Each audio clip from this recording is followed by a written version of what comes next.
Well, we've got a very active afternoon in the world of weather, so we're going to start things out here at the desk, and I'm going to do what I love to do, and that's take a look at what's going on. The northern areas, all of that activity as it develops is going to move up into Canada. Not too worried about some of these storms firing off in northern Washington or Idaho. It's this stuff down to the south that gives me pause. And the reason is we've already seen a lot of convection and energy out of these storms. These storms are both severe warned. We even have some behind them that are starting to reach that severe criteria. Basically, wind gusts up over 60 miles per hour. That is happening.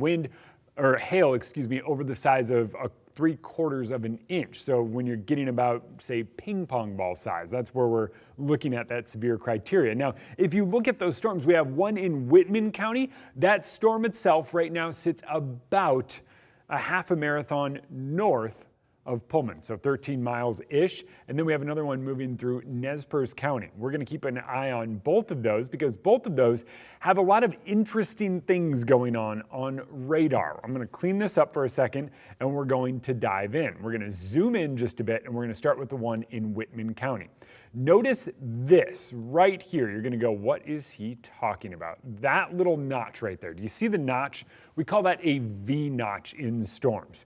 That little notch right there indicates to me, if we can put me back on camera, ready, that little line right there, that what's happening is you have the hail. The hail's right here, and that wind, that 60-mile-an-hour wind we were talking about, hits the hail and stops, but it blows around it. So believe it or not, wind is actually being directed by hail in this storm. That is some decent size hail.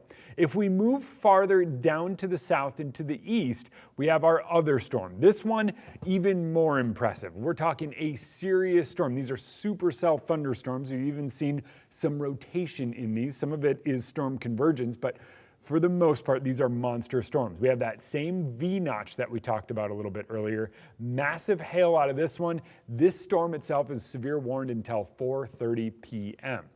Let's go ahead and talk about what these storms do because they continue to move out to the north and east. Notice for us here in Spokane, we eventually get in on some of that action later on this afternoon and this evening. That moves out tonight. We should lose a lot of that energy in the atmosphere, but thunderstorms nonetheless. Let's talk about that forecast. We've got a lot going on in the world of weather as we head through the next few days.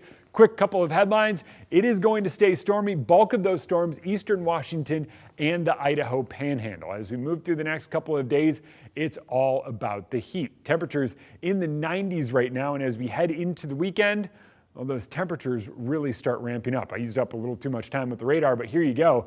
Few storms today. We'll keep an eye on those for you. Tomorrow, a couple in the morning.